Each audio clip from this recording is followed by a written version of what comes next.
Here we are, Bob. We're back. 1 o'clock. Back. Hope everybody had a good lunch.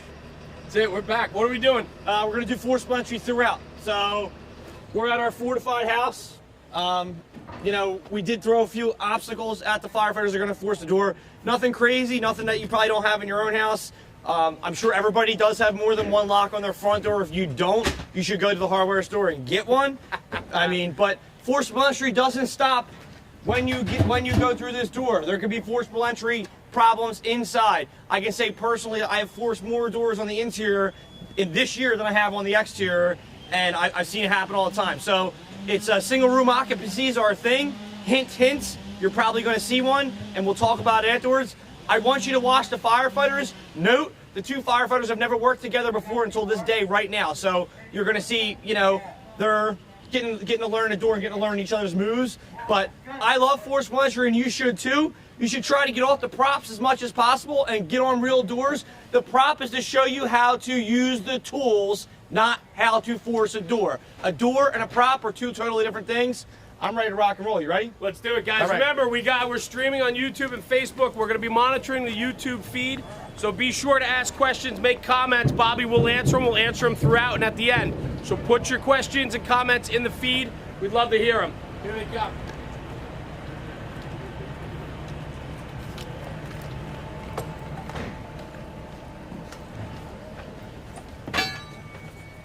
Quick size up, and again, just like sizing up a building, sizing up the door. You can see Mike right now. He's already working. He's got a padlock he's hit with right away. Okay, take the axe and give me a couple whacks. Yep. Go ahead. Hit, hit, hit, hit, hit.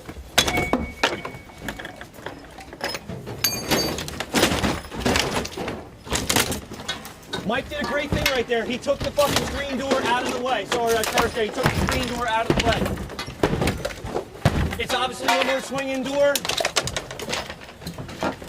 Hit. Yep.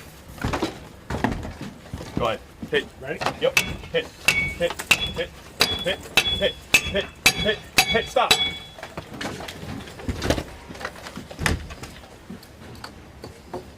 Mike took his wedge out.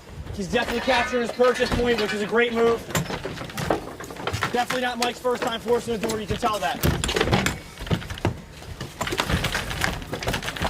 Go low, Mike. Go low. Hold that purchase point. Eli's holding his purchase point, which is a great move. They're definitely working as a team. Anytime you can have two men working a door, it's great. We got the door. Now we got the shit behind it. Doors controlled, they're gonna mask up. You got Jimmy here, he's the nozzle, he's masking up as well. I'm gonna get my mask on because I'm gonna go in behind him. And here we go.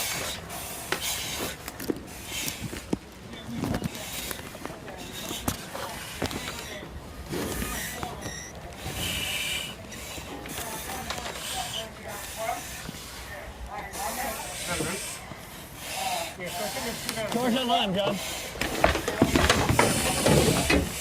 You can see already, Mike's already in an interesting situation. If he encounters it, he's got a lot of trash in the way in there.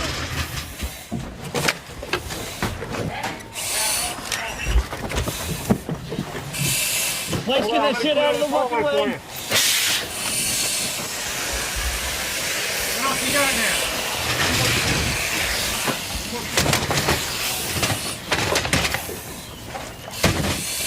The engine is right by the front door. All right. Go, it's right by the front door. All right. We're going in for a search. All right. All right, let's go. Let's make it.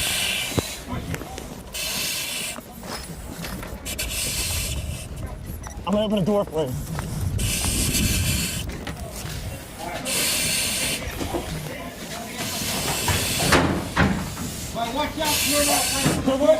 They're working together. They definitely can't. You never want to pass fire, and that's what they're waiting for to move right now. They're waiting for the engine to get water on the fire. You never want to move past the fire, especially as a searcher. Even if you know the line is in place, you do not want to pass fire.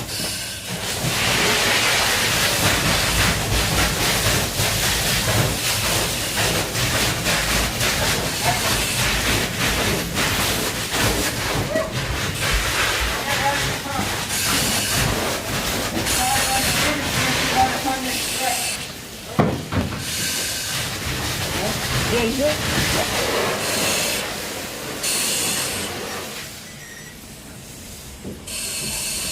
They're coming along. Here they come. We got enough fire on the floor. That's all right.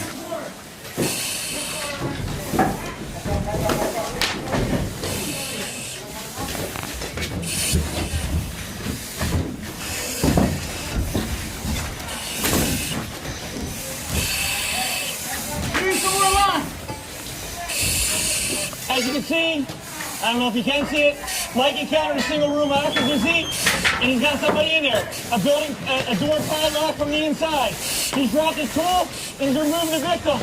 Simultaneously, we got line moving right here. Mike's going to go right out the door he came in and get out of here. Notice how he dropped his tool. Tool's out, Mike. Get the people at his gutter. Get the people at his gutter. Leave your tool. Mike's out. Here comes Eli to search. Eli's going to pick the search back up. Going to go in there, Jimmy, get more line. Pick up Mike's tool and remove it. Have that line come down the stairs. Whatever you want, Jay. It's your building, man. Whatever you want. All right? All right? Spool and frame, right? It's coming out the roof. Spool and frame's coming out your sister's ass for all I care. I don't care. Yeah, another basement, and that's the all call. Okay. We're back. All right, guys, we're back up, Bob. We're back up. All right, let's go over here. We're going to go over to the door, and then while them guys are breaking down, yo, can you let Eli and Mike know? We're going to need them at the door right in 2 seconds. So just a couple things, we'll be able to answer some of your forcible entry questions, but and maybe there's something you can throw at me about the door. Any questions about the door itself? Yeah, well, so let me scroll through. Why don't you start going, and then I'll So hop if in. Jerry moves out of the way for 1 second, Yep. I just want to get a shot of that right there. That's where the screen door should be. Take the screen door out of play. So many times I sat there and watched firefighters wrestle with screen door, wrestle with screen door, wrestle with screen door. I mean, even if it's a heavier door, you can wedge it and get it out of play. If it's a light, chintzy one, like Mike ripped that thing right off because he knew it was literally he was going to fight with it the entire time. If you come in here to the door, we simulated a few things with the door. We had slide bolt, we had deadbolt, and then there was a floor deadbolt, which you see, you encounter them often in areas that have, higher crime and security and things of that nature. People don't want you to come in their house. You also see it, in commercial occupancy. So, Mike shocked the door. He definitely got this on the shock.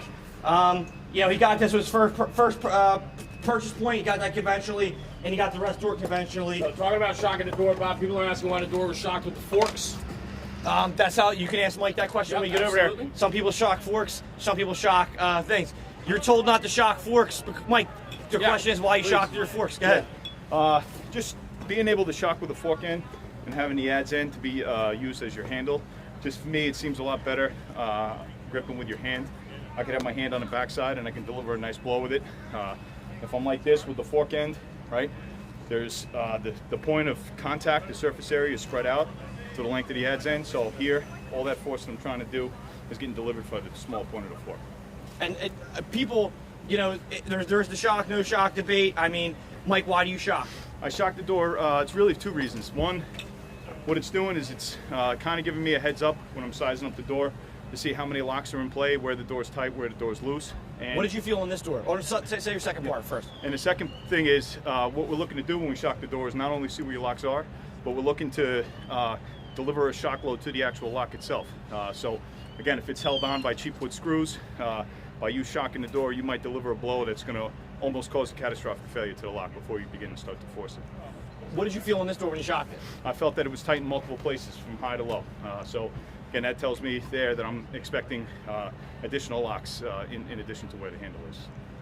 So and he's absolutely right. We had a slide bolt, and we had 3 deadbolts, 1 in the floor, and which is very common. Very common. It's very high common. Security areas. Yeah, high security We got a areas. question right now about the floor lock, right? So located on the floor, best opportunity to get around that lock.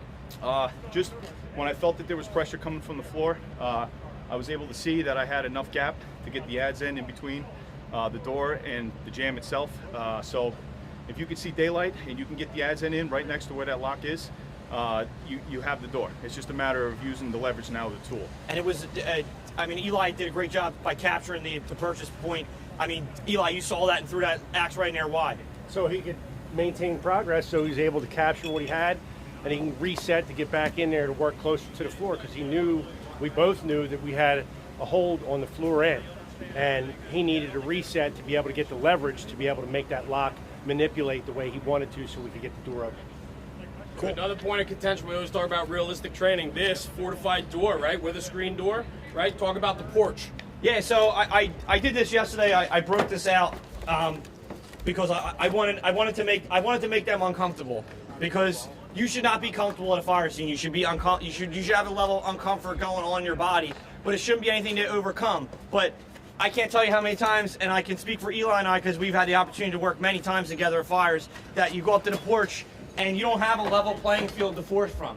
You know, you're not in a public hallway or anything like that. You're at somebody's porch, and you know you have this unlevel playing ground. So you know, it was just another thing. Did it mess with you, Mike? Did you feel it? I mean, was it? It definitely felt it. Yeah. Yeah. Again, it's just a matter of holding the purchase point with Eli's help, and then just working the tool down and letting the tool do the work. And what I did too there, being the guy coming behind him, acting as the officer, if you will, I stayed behind Mike while he was forcing for the majority of the evolution, just in case he lost his balance, lost his grip, so that I could have his back. And then when I noticed he was going to manipulate and go lower with the tool, I spun around the other side so I could capture that progress. But I still was trying to maintain contact with him in case he did lose his footing. And it's awesome. Both. It's funny because they met each other today. So to see them work together like that, it was actually pretty neat. But I saw one thing Eli did, and I know exactly why he did it. He saw the padlock and kept walking while Mike sized up that door, because he went to the rear knowing if there's a better door that isn't padlocked, I'm going to use that door. So, you know, start on one door, you know, and you know, how much time would you waste on a door, Mike, before it's time to check another door?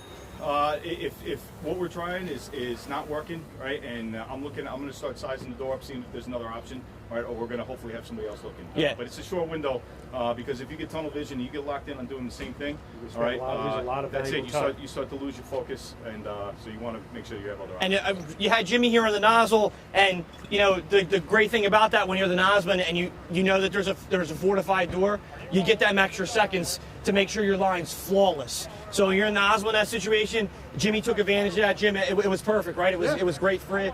Yeah, you know, you got time. You can lay it all out, wait for your water, mask up even while they're doing their job, and it's a home run for the engine guys. That's Cool. That's no shame Well, there. let's go over to single room occupancy, and then we. Okay, now you've got a question. Go. Well, there's a couple things, but I want to talk about realistic training again. The debris. Bring up the debris conversation, right? Yeah, that's actually my old couch. We threw it in there, and you know, I can't tell you how many times I've opened the door and I haven't been able to. I got the door open I forced it, but then I'm hitting a couch, a refrigerator, a dresser, whatever. You have no idea what lies behind that door. So whenever it's just smooth, I mean, nothing's smooth on the fire ground, so why not add that curveball when you get a chance? It keeps your firefighter sharp. These guys had no idea what was behind there, and they reacted quickly and right away, and that's what you do, you know? Entry team reported the location of the fire. When he turned the corner, yelled back to the nozzle man where the fire was. Good communication there. Why don't we go over to the door? Well, let's go. I want to do the What do you wanna SRO, and then come inside. We'll go Yep, to the let's SRO go. real quick, and then we'll go to the door.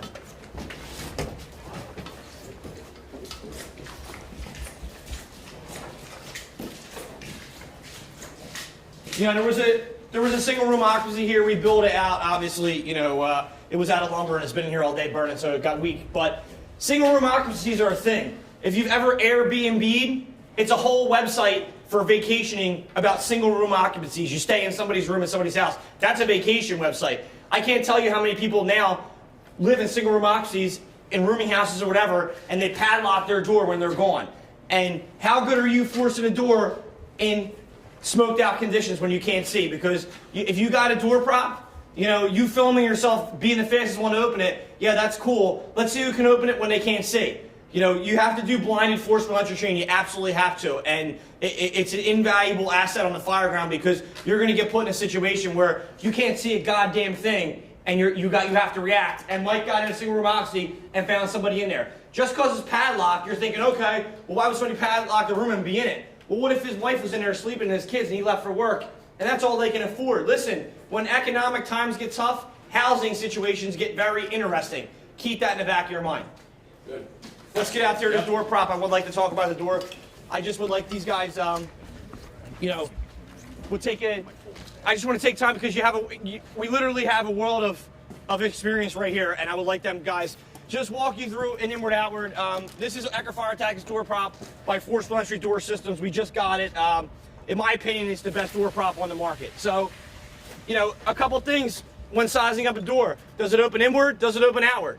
Well, if it's flush to the jamb and you can see the hinges, it opens outward. If it's not flush to the jamb, it opens inward. That's the best way to go. So we'll do 2-man just to, you know, keep it simple, and well, I'll have these guys walk you through it, and they can do the inward first, then do the outward. Have at it, gents. Okay. All right, so first thing I'm going to do is I'm going to come up to the door. I'm going to size it up. I'm going to check to make Paul, sure it's stop locked. real quick, Mike. Why are you leaning into the door like that? I lean into the door. Number one, I establish my position, my area. So I'm looking at the half circle that's in front of this door. This is the area that I'm going to work in now. And I'm going to let my partner here come into the circle when I'm ready for him. That way I can see what's going on and I have the tool at the ready. But I apply a little bit of pressure on the door right off the bat because this might tell me even before shocking to see what's engaged. The door might be very loose. It might be held on just by the lock here by the handle, so when I lean into it I can see that. It might allow me to get my purchase point enough to put the adds in so I can start gapping the door. Alright, so once I do that, I size up the door's locked. It seems pretty tight to me. I'm going to go into shocking the door. I'm going to shock high, middle, right in between the locks if I could see the 2 locks, and then low. Okay, once I have that, hopefully I have enough of a purchase point to get the adds in. I'm trying to aim somewhere in between these 2 locks or 6 inches above or below, whatever lock I could see. I could maybe use my hand to try to get the adds in place, right? Or I could have my partner just hit right here. Just give me 1 shot, and all we're looking to do good. It's just getting the adds into where the actual jam is. Here, I'm gonna make sure I'm going opposite the pike. All right, so I'm actually gonna apply a little bit of a pressure to the tool towards me. So that's gonna take care of the beveled side of the adds in, and I'm gonna push down. All right, trying to hold the tool in place. If I can, I'm going to use the whole throw of the adds in, right? So now that's going to give me daylight behind the door. Again, once I see that daylight, what I'm going to try to do is I'm going to either ask my partner to throw the axe head of the axe in to hold my purchase. So he's going to come in nice and low. Oh, all right, and that was enough to get the door open. I'm going to give you 2. Yep. Slam it shut, Mike. Okay. Good. Okay, so go through it again.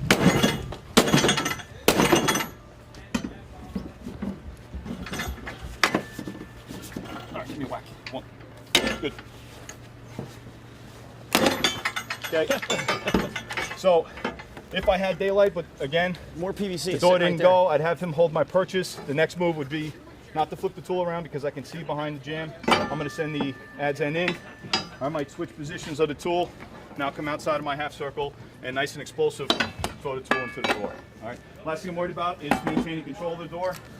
So I'm going to close the door so we can put our face pieces on. I want to make sure I leave a tool in place between the door and the jam so I don't accidentally relock this door and then have to start over again. Great points, and you know it's refreshing seeing Mike his positioning and how he leaned on the door. You know, because sometimes getting that lean and working a tool like he did, I guarantee his weight had something to do with him getting that door forced very easily.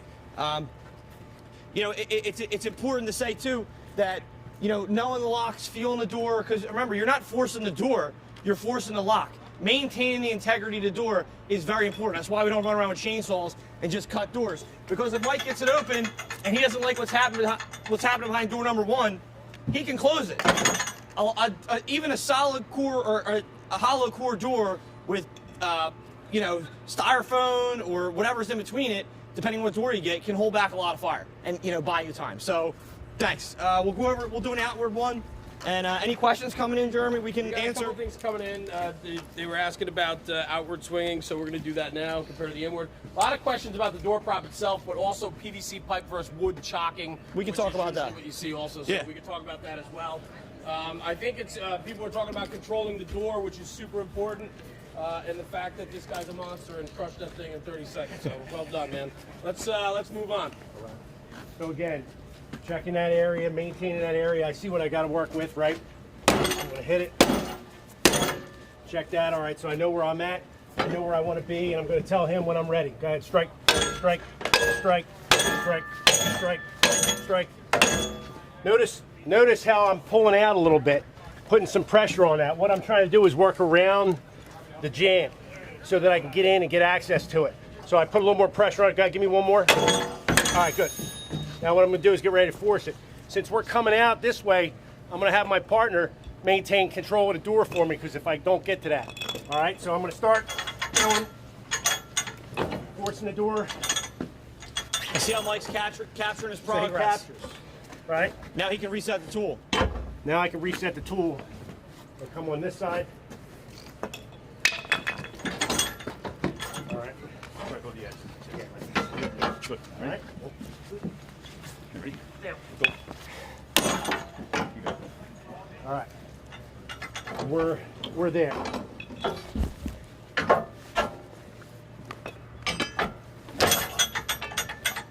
Maintain progress. Keep it here. Make sure we're not opening the door too much so we can see what's going on. Now that gives you a little bit more of a challenge sometimes, but if you're working with, good people and you practice, you're good. You can make it work. Cool. Thank you, guys. Other questions? What about the PVC? Everything's good. We got a lot of good feedback, a lot of good lessons learned here. I think, too, the other thing, too, just for myself watching, how fluid it was, man. The fact that you knew where your equipment was, you grabbed that chalk off your helmet to help with the assist. Mike, is that wedge in your helmet all the time at work? Yep, all the time on the right hand. I'm right-handed, so I know where it is. You went right to it. I mean, there was no hesitation at all. It's like tying his shoes. They're that's it, pulling man. up the zipper on his pants. He knows exactly where to go. This door that we got, it's when the idea of the door was brought to me and I saw it, I did a lot of research on doors, and it's interesting. The PVC is an interesting point to it because you can do different levels of strength. You can double the PVC up, so depending on what you got, you can quadruple it up. But like a real door, like a real lock, even when you get your first purchase point, it flexes back at you. A door flexes at you because you're forcing the lock. Remember, you're forcing the lock, not the door.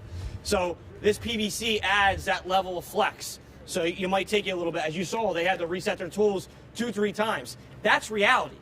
That's reality. Going through the door prop in 30 seconds is not reality. Doors are tough, and they're going to get tougher as, technology evolves and people build new things and do all kinds of stuff. And, people want to protect the stuffs in their house, so that's how they roll. But, any questions, keep them coming. We'll answer in between, and we'll see you back at 3 for, we're going to do coordinated vertical ventilation, but we're going to throw the complete chaos into the fire ground, and you're absolutely going to enjoy it for the finale. And thanks for staying with us all day. Absolutely, guys. Thanks for tuning in. We'll see you at 3 o'clock live on the Fire.